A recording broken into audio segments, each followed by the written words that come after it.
சென்னை ஆவடி அடுத்த திருமுல்லைவாயில் பகுதியில் உள்ள தனியார் திருமண மண்டபத்தில் டாஸ்மாக் விற்பனையாளர்கள் மற்றும் பணியாளர்கள் நலச்சங்கம் சார்பில் மது ஒழிப்பு உரிமை மாநாடு அதன் தலைவர் மற்றும் சட்ட ஆலோசகர் கு பாரதி தலைமையில் நடைபெற்றது. இதில் மதுவை ஒழிப்போம் என்ற கோட்பாட்டின்படி அனைத்து டாஸ்மாக் மதுபான கடைகளிலும் மூடிவிட்டு டாஸ்மாக் பணியாளர்களுக்கு மாற்றுப்பணி வழங்கிட வேண்டும்.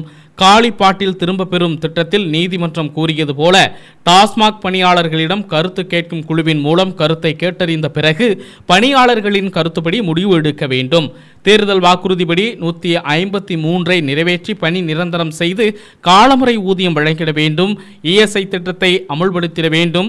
22 ஆண்டுகளாக பணி செய்து வரும் டாஸ்மாக் பணியாளர்களுக்கு பணி விதிகளை உடனடியாக உருவாக்கிட வேண்டும். 3 ஆண்டுகளுக்கு மேலாக ஒரே கடையில் பணிபுரியும் பணியாளர்களை ஏபிசி சுழற்சி முறையில் கலந்தாய்வு செய்து பணியிட மாற்றம் செய்திட வேண்டும் உள்ளிட்ட 16 தீர்மானங்களை நிறைவேற்றி இந்த மாநாடு நடைபெற்றது.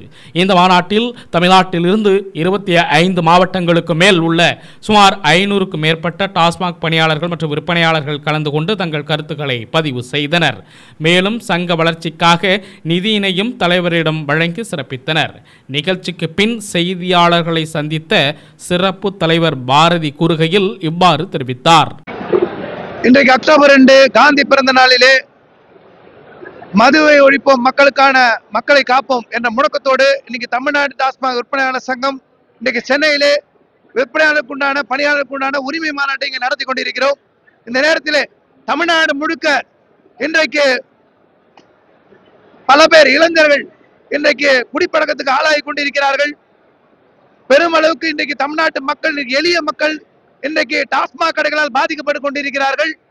டாஸ்மாக் கடையை அரசாங்கம் ஏற்று நடத்தக்கூடாது. கல்வி நிறுவனங்கள், தொழிற்சாலைகளை அரசாங்கம் ஏற்று நடத்த வேண்டும். டாஸ்மாக் கடைகளை, தமிழ்நாடு முழுக்க கடைகளை மூட வேண்டும். மதுவை ஒழிக்க வேண்டும். அனைவருக்கும், இதில் பணிபுரியக்கூடிய அனைவருக்கும் 36,000 பேர் இருந்த இடத்துல இன்னைக்கு 24,000 பேர் இருக்காங்க. ஒரு மடங்கு இல்ல. இன்னைக்கு 50,000 கோடி இன்னைக்கு தமிழ்நாடு அரசாங்கம் கஜானா நிரப்புறாங்க. அவர்களுக்கு மாற்றுப்பணி, அரசாங்கத்தில் உள்ள மற்ற துறைகளில் மாற்றுப்பணி, காலியிடங்களில் மாற்றுத்துறையில் இந்த 24,000 பேரை நியமிக்கணும். இவர்களை பணியந்திரம் செஞ்சு இஎஸ்ஐ வசதி கிடையாது, பிஎஃப் வசதி கிடையாது. சம்பளம் 23 வருஷம் வேலை பார்க்கறவங்களுக்கு சம்பளம் 10,000 கூட தாண்டல. அடிப்படை சம்பளம். ஒரு மோசமான சூழ்நிலையில இன்னைக்கு வாழ்ந்துட்டு இருக்காங்க. இன்னைக்கு தமிழ்நாடு முழுக்க காலிப்பாட்டில் திட்டம் என்ற பொருளில் அவர்கள் மீது பணிச்சுமையை திணிப்பது என்பது நடக்குது. கோர்ட்டு உத்தரவுப்படி பணியாளருடைய குறைகளை கேட்டு அறிக்கை அளித்த பிறகு அதன்படி அவர்கள் செயல்பட வேண்டும். இந்த கோரிக்கைகளுக்காக முன்வைத்து இந்த மாநாடு என்பது நடத்தப்பட்டுக் கொண்டிருக்கிறது. தொடர் போராட்டங்களை தமிழ்நாடு டாஸ்மாக் விற்பனையாளர் சங்கம் எடுக்கும். அரசாங்கம் சொன்ன தேர்தல் வாக்குறுதியின்படி பணியந்திரப்படுத்த வேண்டும். மதுபான கடைகளை, தமிழ்நாட்டு மக்களின் நலன் கருதி மதுபான கடைகளை உடனடியாக மூடுவதற்கு நடவடிக்கை எடுக்க வேண்டும் என தமிழ்நாடு டாஸ்மாக் விற்பனையாளர் சங்க சார்பிலே கேட்டுக்கொள்கிறேன்.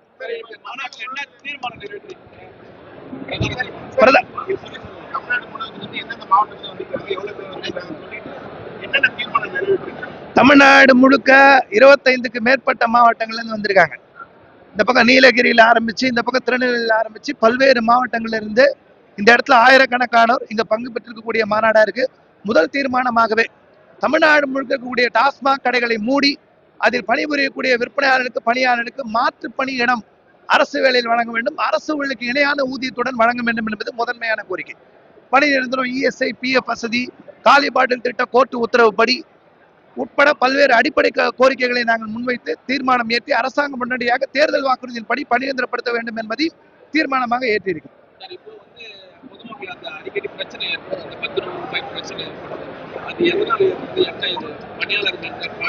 பணியாளருடைய இன்னைக்கு பாத்தீங்கன்னா 10,000 சம்பளம், 23 வருஷம் வேலை செய்யறாங்க. அரசு துறையில எங்கேயுமே அப்படி இல்ல. பணியந்திரப்படுத்தப்படாத துறையா இன்னைக்கு இருக்கு.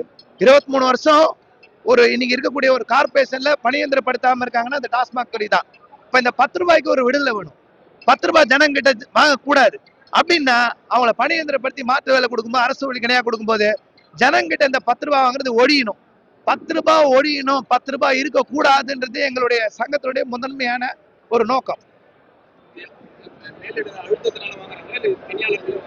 சம்பளமே இல்ல.